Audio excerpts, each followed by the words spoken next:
This message comes from NPR sponsor Nordic Naturals, maker of Nordic Naturals Ultimate Omega Fish Oil, the #1 selling fish oil brand in the U.S. Try Ultimate Omega today. Shop at Nordic.com and use code NPR for 20% off. Hello, hello.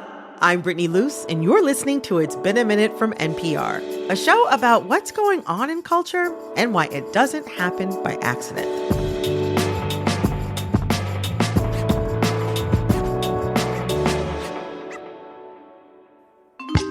As the presidential race gets rolling, both the Democrats and Republicans are looking to a higher power for support. On one end, we see the Democrats making those predictable and, in my opinion, enterprising rounds to Black churches. More on that later. But then there's the Republicans, and that's where I want to start. This week, former President Trump won the Iowa Republican caucus in a history-making landslide, thanks in part to the white evangelical vote. Now, evangelicals have been an engine for the Republican Party for decades.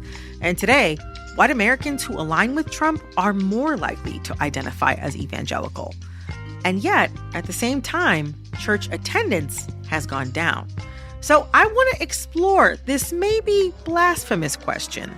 Are evangelicals a religious group or a political one? I'm joined today by NPR political correspondent Sarah McCammon. She's reported on the cultural and political power of evangelical Christians in America, and she joined me from the campaign trail in the freezing depths of New Hampshire. Sarah, welcome to It's Been a Minute. Yeah, thanks so much for having me. Oh my gosh, my pleasure, my pleasure. Heading into the Iowa caucus, there was a lot of talk about evangelicals as a powerful group. When we say evangelicals are a powerful group in the electoral sense, who are we talking about and why are they so powerful? When we talk about the political movement, we're really talking about primarily white, conservative Protestant Christians, and they make up a huge portion of the Republican base.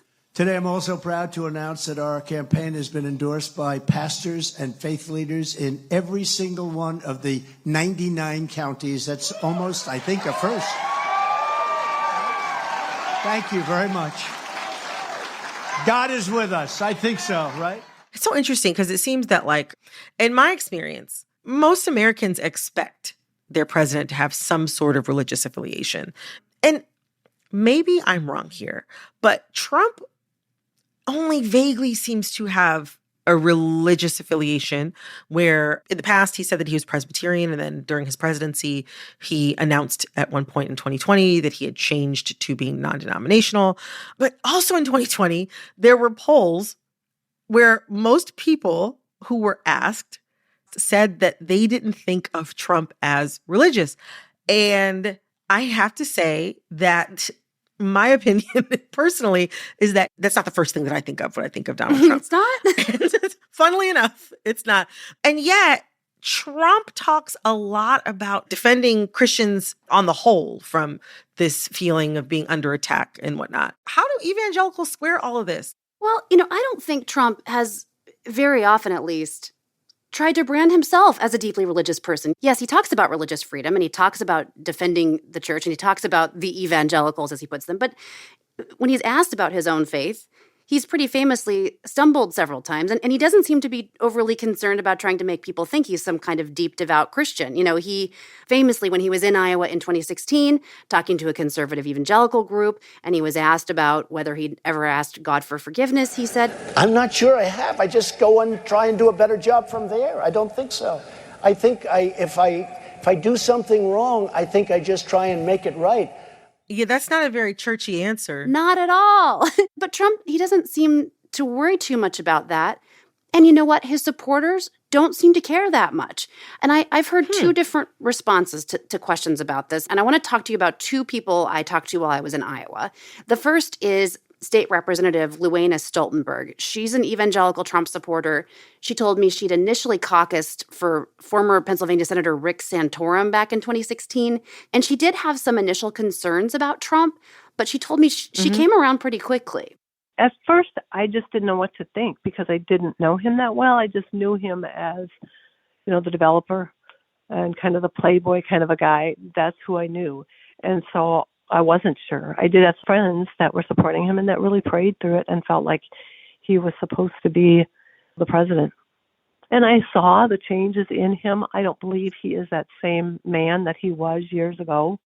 So Stoltenberg thinks that Trump has changed, not necessarily that he's deeply spiritual, but that he's changed as a person to be more palatable, that he's not that playboy guy. She said, he's still married to Melania.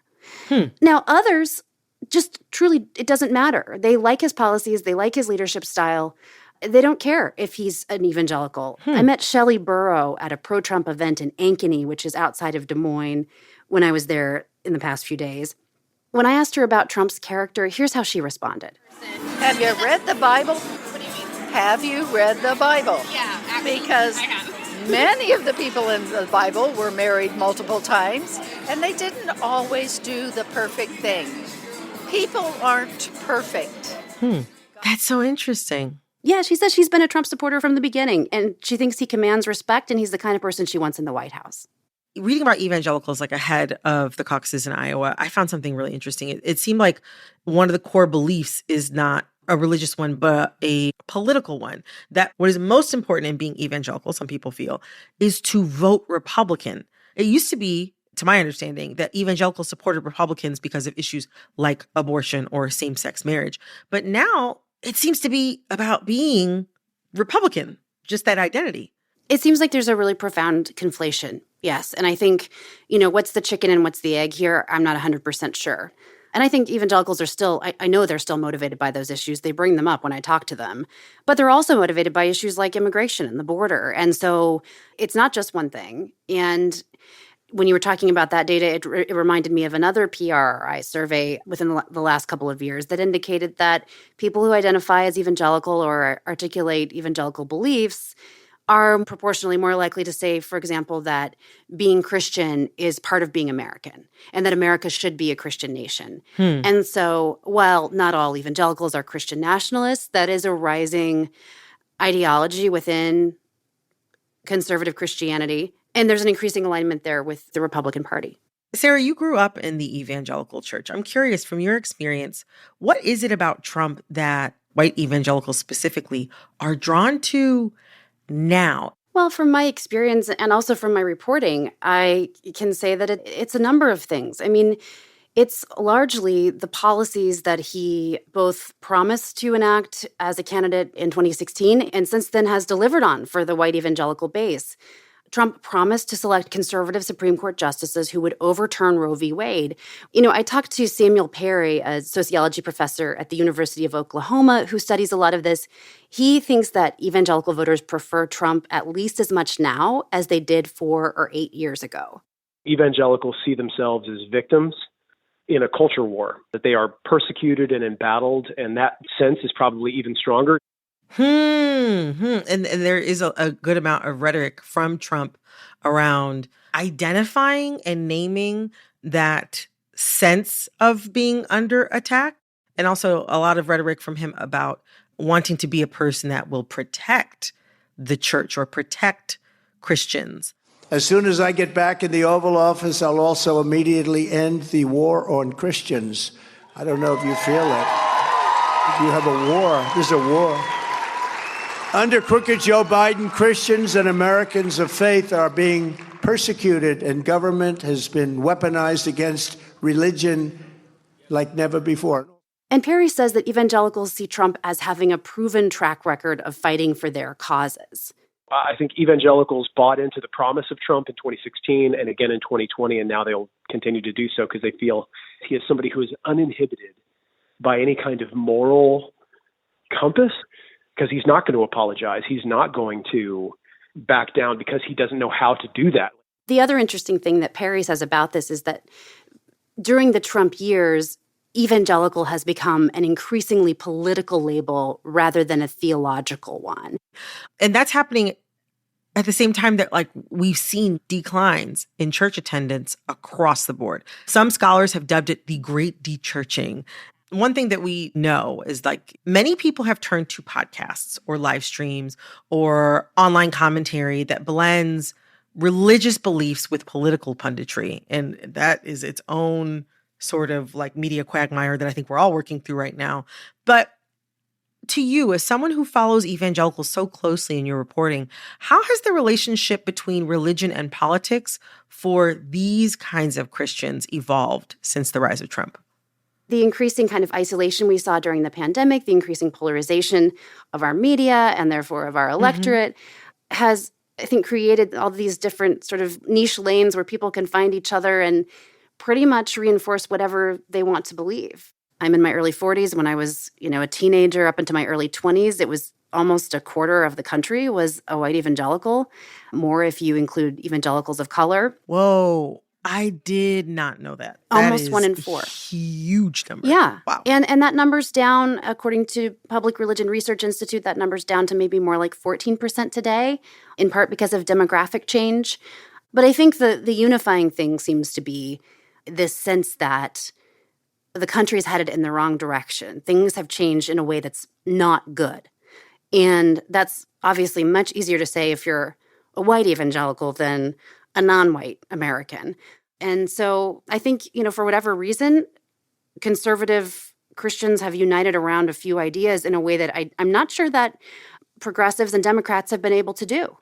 Robert Jones of the Public Religion Research Institute, who's also a writer who's written several books about this, argues really powerfully the shrinking hold of white Christianity on the country and the changing culture is a motivating factor to organize around these ideals. You've been talking about evangelicals as like a religious identity and also as a political identity.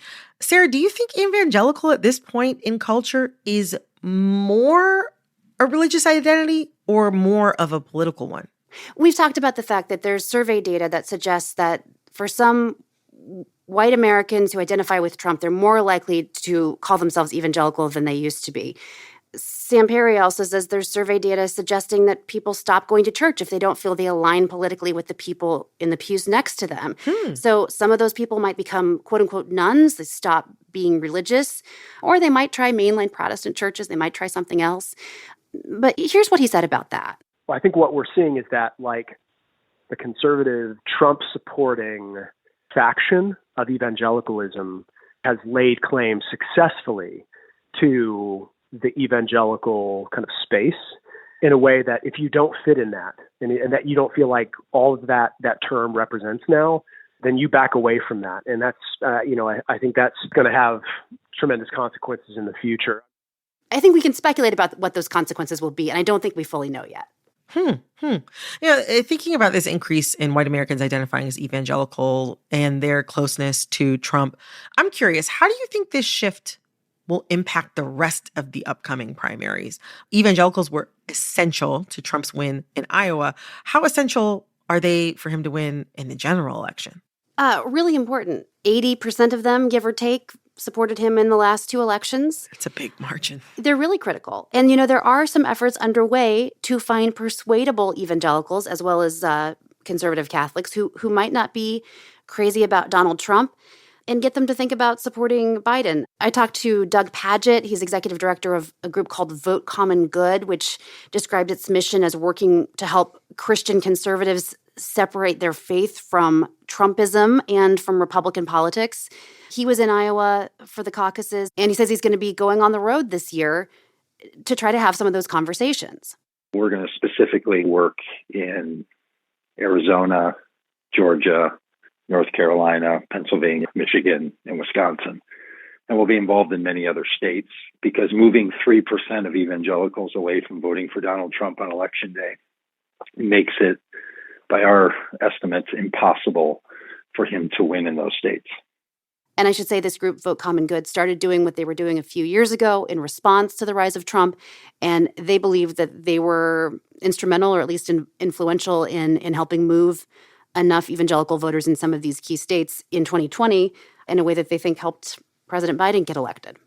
Well, we'll see how all that turns out. But that's very, very interesting that even with the sort of like political identification, that there still is apparently some room for people to be swayed or convinced to vote in another direction. The other thing Doug said is that this has been a really heartbreaking time for theological conservatives who don't support Donald Trump. The word that Doug used is sad. He said the conservative Christians he talks to who feel this way are just sad because they feel politically homeless in this environment. Politically homeless. Very strong language, but it also speaks to just how strong this conflation is between evangelicals and Trump supporters. Very, very interesting. Sarah, to close out, we're in the era dubbed the Great Dechurching. In 2021, for the very first time, less than 50% of Americans were members of a church. Do you think the quote-unquote church, however we define it, is more or less powerful than it has been? At this moment, I think more powerful, despite the, overall downward trajectory of white evangelicalism. Sarah, thank you so much for coming on and talking with me about this. You have blown my mind. My pleasure. It's so good to talk to you. Thank you. That was Sarah McCammon, political correspondent at NPR. She's also the author of the upcoming book, The Evangelicals, where she details her experience growing up in and eventually leaving the evangelical church. The Evangelicals will be out in March. Coming up, we turn to another religious institution that's had a long history of using its power to change the course of politics and social issues, the Black church.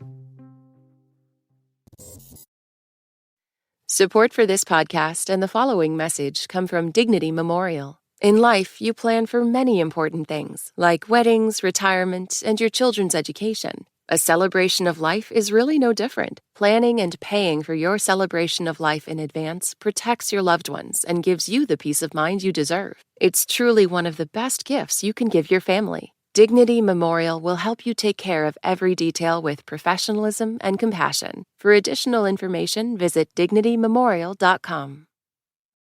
This message comes from NPR sponsor Neutral. Neutral offers organic, pasture-raised milk that is carbon neutral certified. They're on a mission to reduce the carbon footprint of agriculture by partnering with family farms across the country to implement carbon reduction projects. To learn more about how Neutral makes carbon neutral certified milk a reality, not by 2030 or 2050, but today, visit eatneutral.com or find Neutral milk nationwide at Whole Foods Market, Sprouts, and other natural retailers. This message comes from NPR sponsor Talking Pictures, the new podcast from TCM and Max, hosted by Ben Mankiewicz. Hear intimate conversations with influential filmmakers, Nancy Meyers, Mel Brooks, and more. Listen to Talking Pictures wherever you get your podcasts. A warning, this episode includes explicit language. Now I want to turn to a different religious power, the Black church. And it is with great pride that I present to you the man totally committed to making every American a part of the American dream, Joe Biden. Earlier this month, President Joe Biden kicked off his re-election campaign in Charleston, South Carolina at Mother Emanuel AME Church. It's a historic Black church and the site of the 2015 Charleston church shooting, which killed 9 churchgoers. It's a hallowed space in the community. Thank you. I rest my case. As President Biden remarked on threats to democracy, he was interrupted by protesters calling for a ceasefire in Palestine. That's all right. That's all right. The protesters were escorted out and eventually drowned out by chants from the crowd of 4 more years.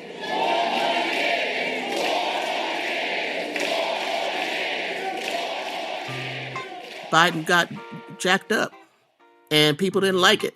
That's Dr. Anthea Butler, Geraldine R. Siegel Professor of American Social Thought and Chair of Religious Studies at University of Pennsylvania. She's a historian who specializes in American and African American religion and served as a co-chair of Catholics for Biden in 2020. She says she will not do so again. As usual, white politicians like to show up at historic Black churches so that they can pretend that they are very down with the people. And he was surprised to be confronted about the Palestinian conflict. But how surprising is it? Today on the show, the roots of protest in the Black church and its messy history with the Democratic Party. Dr. Butler, welcome to It's Been a Minute. Thank you, Brittany. Nice to be here. Oh, it's great to have you. This moment that we just saw at AME, it had a lot of people, even some journalists, up in a tizzy, saying that it wasn't the time or place to protest the president. Some people calling the moment disgraceful. You write that protest is foundational to what we think about as the Black church. Absolutely. Can you expand on that? I mean, it's foundational because you don't get a Black church without protest, right? It's not like white churches were amenable to having us there. And if they were, you were sitting in the back of the church. You were subject to white leadership. The AME Church itself is founded out of Black people walking out of a white church right here in Philadelphia, Pennsylvania, to start something else, right? So I think that this is foundational to what the Black church is and represents as not just a religious space, but the only space for a long time that Black people could meet, plan, strategize, that they could talk about the racism that was happening in this country.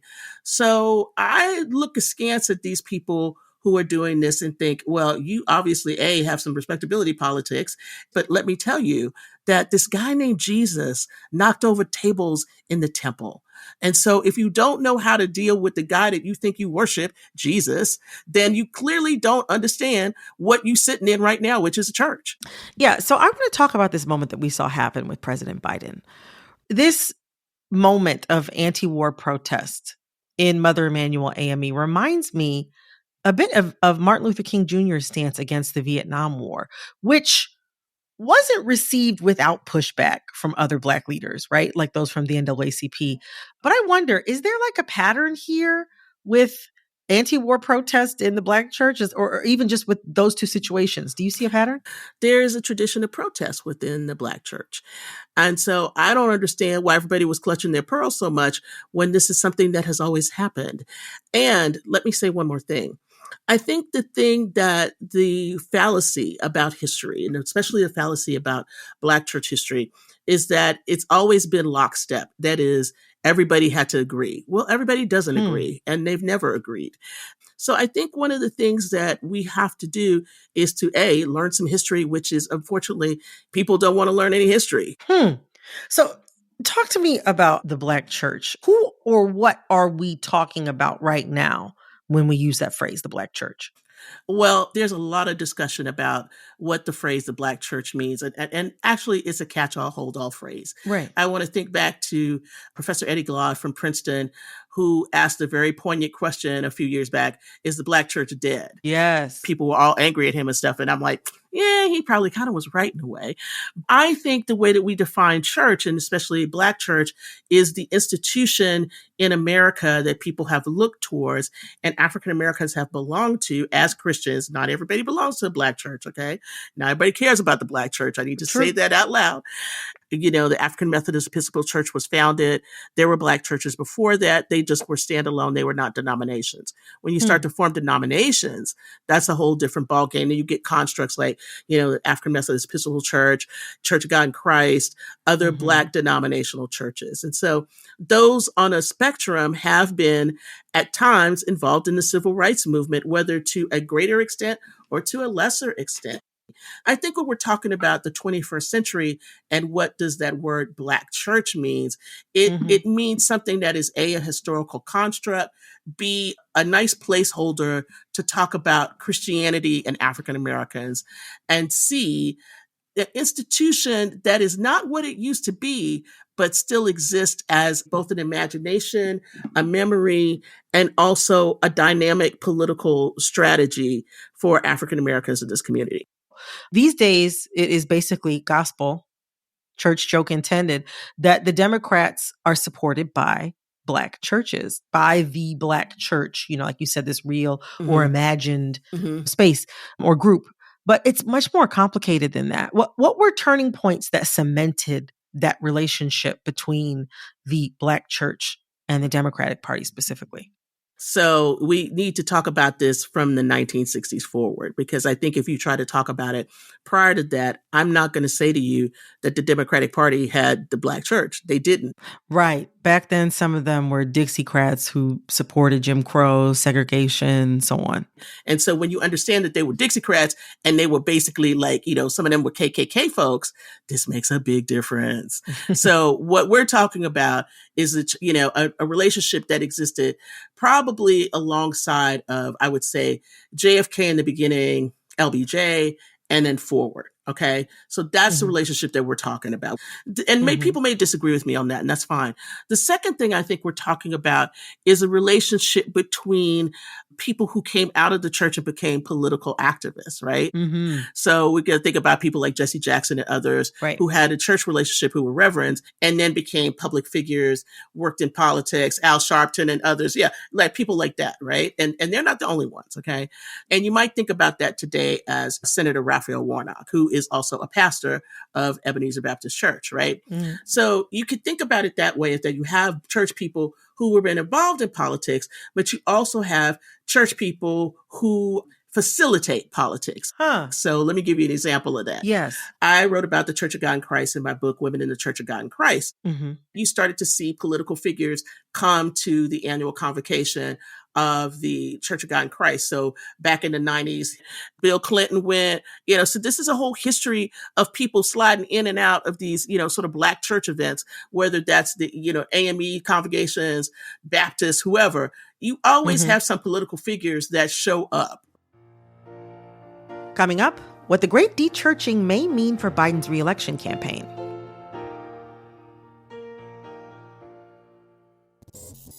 Support for NPR and the following message come from TIAA, on a mission with Wyclef Jean to give back with Wyclef's new record, Paper Right. With TIAA, streams turn into donations to a nonprofit called First Generation Investors. Stream now wherever you get your music. You ever been there when an uncomfortable question about race comes up, but you don't know how to answer? That's where Code Switch lives. Each week, we're talking about race and how it intersects with every other aspect of your life, especially when it's uncomfortable. Listen now to the Code Switch podcast from NPR. Want all of NPR without relying on your radio? Visit npr.org to be connected to your local station wherever you are and wherever the news takes you. Get your vital mix of rigorously reported local and national stories, all live, free, and at your fingertips at npr.org. How does AI even work? Where does creativity come from? What's the secret to living longer? TED Radio Hour explores the biggest questions with some of the world's greatest thinkers. They will surprise, challenge, and even change you. Listen to NPR's TED Radio Hour wherever you get your podcasts. You wrote a chapter on the Black church for the 1619 Project, and you start that chapter off quoting that 3-word sentence by Jeremiah Wright. Yep. God damn America! That caused a firestorm. Yes, it did. Yes, it did. I remember that at the time. This was 2008. Obama is on his first presidential bid. And that quote from Reverend Jeremiah Wright was making the rounds on every news platform imaginable, with critics decrying Wright as unpatriotic. And Obama was campaigning for the presidency at the time. He released a statement rejecting Wright's sermon and then doubled down later on in a speech in Philadelphia. Yeah, the race speech. As such, Reverend Wright's comments were not only wrong, but divisive. Divisive at a time when we need unity. Yeah, he doubled down on his condemnation of Wright's words in that speech. And that speech was a huge success, which some people, including you, as you said, saw as a betrayal. Talk to me about why you see that moment specifically as a betrayal. Like, and in what ways was that a turning point in the relationship between the Black church and the Democratic Party? Before all of this happened, let us not forget, the historian is going to bring you back. Obama had already shut Jeremiah Wright down the day he announced his run for presidency, because Jeremiah Wright was supposed to pray at the Illinois State House, and he told him he couldn't. So let's go back, because it's not just there. He had started that off long before. So that's number one. All right. Number two, he knew what he was doing, because he basically didn't want to have to deal with anything prophetic. The prophetic means that you call out the injustices of the nation. What Jeremiah Wright did was a Jeremiad, which was a lament. God damn America that's in the Bible for killing innocent people. God damn America for treating us citizens as less than human. God damn America. This was the kind of sermon that you would hear a lot from different kinds of preachers, not just Jeremiah Wright. Okay. No, I mean, there are many churches, Black churches in America, where that would be a commonplace sermon. What Obama did was to turn that on its head and say, no, this is terrible. He placated white listeners. Okay.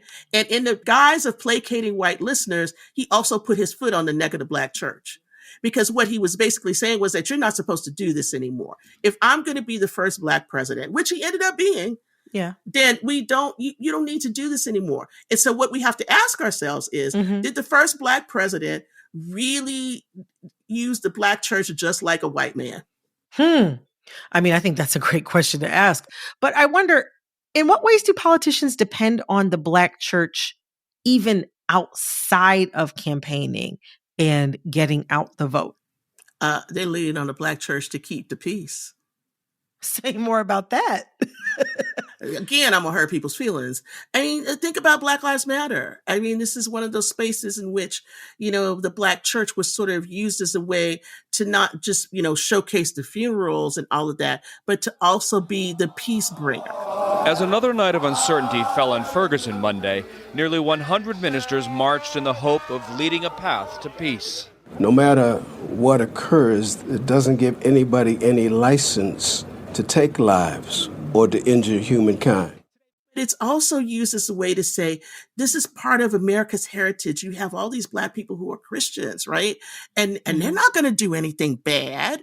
They're not going to, riot. They're going to keep the peace. You see what I'm getting at here? This is a moment in which the Black church gets used by the political, things to either A, get the votes out, B, a photo op, C, keep the peace, D, do the kinds of civic engagement that they expect, because they also expect the Black church to espouse these values of capitalism. Say more about that. They expect them to do the values of capitalism by saying, work hard, get your kids educated, off the streets. We got all these prosperity gospel churches. Oh, I was going to say kind of like a new twist on the prosperity gospel or Puritan work ethic. Yeah. Be a part of what America is. Right. And so if you're a part of what America is, then you're going to be hardworking. You're going to be thrifty. You're going to go get an education. You're going to be quiet. You're not going to kick against the goads, to use a scriptural term, to think about it in the ways in which you're going to challenge the status quo.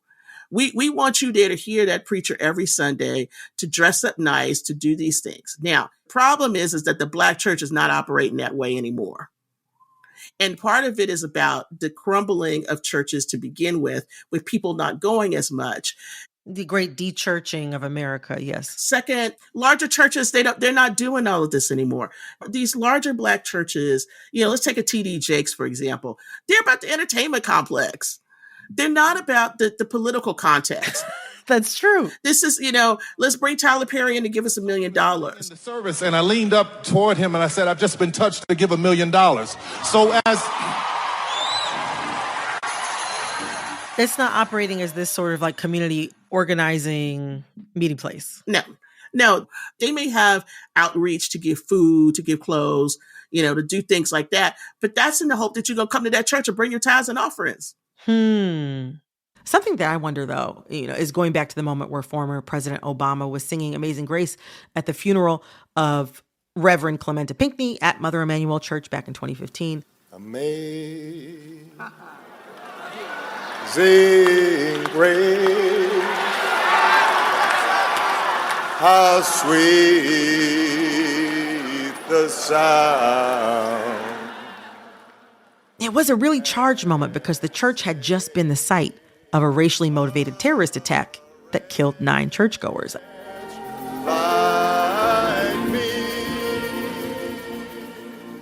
Something that I wonder, though, is going back to the moment where former President Obama was singing Amazing Grace at the funeral of Reverend Clementa Pinckney at Mother Emanuel Church back in 2015. Mm-hmm. I mean, there were a lot of people that felt deeply and sincerely touched by that moment. Of course they did. Or people who felt seen. I wonder, what do you say to people who felt like that was a very sincere gesture, or that was something that meant something to them? I'm glad it meant something to you, but it didn't mean the same thing to me. There's a lot of Negro spirituals he could have sang. Well, I sing the one written by a former slave master. Now, that was something I hadn't thought about. You just gave me something to think about with that one right there. Oh, my gosh. I'm just saying. I mean, ask the questions. This is a problem. If you know how to ask the questions, then it starts to look really contrived, right? When I think about what it seems to be happening, this current moment that there kind of could be with Joe Biden right now in this election, is that, I don't know, it felt to me like he was coming into Mother Emanuel AME. Again, this is my opinion, but kind of on the coattails of Barack Obama's relationship with the Black church. Of course he was. Of course he was. We've all read the headlines. And as you brought up in this conversation, that church attendance is dwindling. And it's something even I've just seen in my own life. I think a lot of that has to do with, obviously, COVID-19, but that's a trend that I think many people were seeing before that even, the great de-churching, as we were saying. What does all that mean for Black churches and their congregants in this upcoming election? What does all that mean? Well, it means a couple of things. One is, if I'm the Democratic Party, it's too late to figure out what to do, because if you're relying on the same old networks that you had and you haven't started building them, then you have a problem. Now, I don't know what they're doing, but I would suspect that their expectation is that they're going to be able to go to the same people that they've gone to before. That they're going to fall into lockstep, right? I'm not sure that that's going to be the case for everybody. I think that Black voters see, and Black churchgoers especially, see that they have not gotten everything that they've needed from the Democratic Party. Well, we will see what happens this year. We will see what happens. But I'll tell you what, we are already off to quite an interesting start. That's true. Dr. Butler, thank you so much for coming on the show today. I really appreciate it. Thank you, Brittany. That's Dr. Anthea Butler, Geraldine R. Siegel Professor of American Social Thought and Chair of Religious Studies at University of Pennsylvania. You could read her chapter on the Black Church in full in the 1619 Project.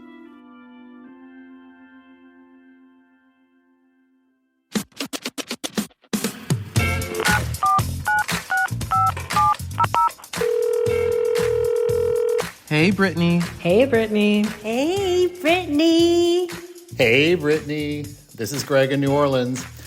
I don't know if you saw it, but Usher was on the cover of Vogue this week, and the internet is absolutely buzzing about it. I need you to unpack this for me. What's going on there? Thanks.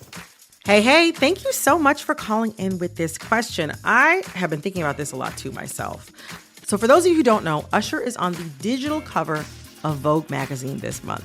And I'll say, it's a cute photo. It's Usher looking like some sort of suburban dad or like the coach of like a little league football team. He's got a kid hoisted up on his shoulder in a cute little orange football uniform. There's 6 other children in front of him, and they are all being flanked by the gorgeous model Carolyn Murphy, a white blonde woman who, if you don't know her by name, you definitely know her by face. The woman's a legend. She's been everywhere. It's a cute photo. There's definitely some football references in there because Usher is, of course, headlining the Super Bowl halftime show. But something about that cover photo is off to me. First of all, when you look at it, I mean, there's like 8 other people on the cover of the magazine with Usher. When I looked at the photo, I kept wondering who I was supposed to be looking at. It almost felt like Vogue wasn't comfortable with having Usher as its cover star. At the end of the day, Vogue is a women's magazine. So it makes sense that they have to have somebody on the cover of the magazine wearing women's clothing. So I understand why Carolyn Murphy is there with Usher. What's interesting to me is their physical relationship to each other. Vogue doesn't tend to have black men on the cover of its magazine. In fact, the first time a black man appeared on the cover of Vogue, LeBron James in 2008. 2008. That's pretty late in the game. And that picture in and of itself was its own media firestorm. I mean, you saw LeBron James on the cover of this magazine, dribbling a basketball, looking like the athletic god that he is, while holding model Gisele Bündchen around the waist, in an image that looked like it was created from the King Kong movie poster from back in the 1930s. I mean, it had the internet in an uproar, and rightfully so. But back to the Usher photo. There is almost this hesitance I'm feeling to put Usher and Carolyn Murphy together on the cover of this magazine. It feels like there's almost an instinct to cover up Usher's body. Like I said, it's a good-looking image. It's a nice photo, and of course, Usher's got this megawatt smile that's selling the whole thing. But I don't know. If you think that this man is good enough for a cover of your magazine, why don't you feel comfortable showing him his looks, his beauty, his style, his sexuality, the things that he's known for? And my other question is, why is he standing so far away from the cover model that he's in the photo with? When you look at the rest of the editorial, they actually look like a couple. I don't know. I wish Usher much success. Carolyn Murphy, I imagine that she will stay beautiful as she always had. And those kids are cute as hell, I really have to say. But something about this image is going to be unsettling me for the next few days. But I don't know. I want to hear from all of you. Let me know. What did you think of the Usher digital cover image? You can tweet at me at BMLuse because I want to talk about this. If you have a thought or question about pop culture, send us a voice memo at ibam@npr.org. That's IBAM@npr.org. This episode of It's Been a Minute was produced by Barton Girdwood, Alexis Williams, Liam McBain, Corey Antonio Rose. This episode was edited by Jessica Plachek, Bilal Qureshi. Engineering support came from Carly Strange, Gilly Moon. We had fact-checking help from Susie Cummings, Sarah Knight. Our executive producer is Veralyn Williams. Our VP of programming is Yolanda Sanguini. All right, that's all for this episode of It's Been a Minute from NPR. I'm Brittany Luse. Talk soon.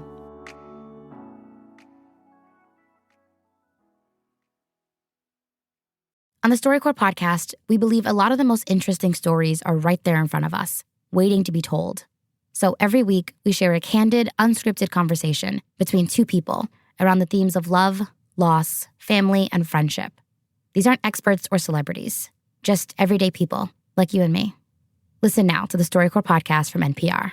News is a public service. That's why NPR never puts a paywall in front of our journalism. NPR.org, our free website, promises to stay that way so that you get all of it. Breaking news, pop culture, award-winning journalism, wherever you are. To stay connected, head to NPR.org. Hi, it's Terry Gross, the host of Fresh Air. We bring you in-depth, long-form interviews with actors, directors, musicians, authors, journalists, and more. Listen to our Peabody Award-winning Fresh Air podcast from WHYY and NPR.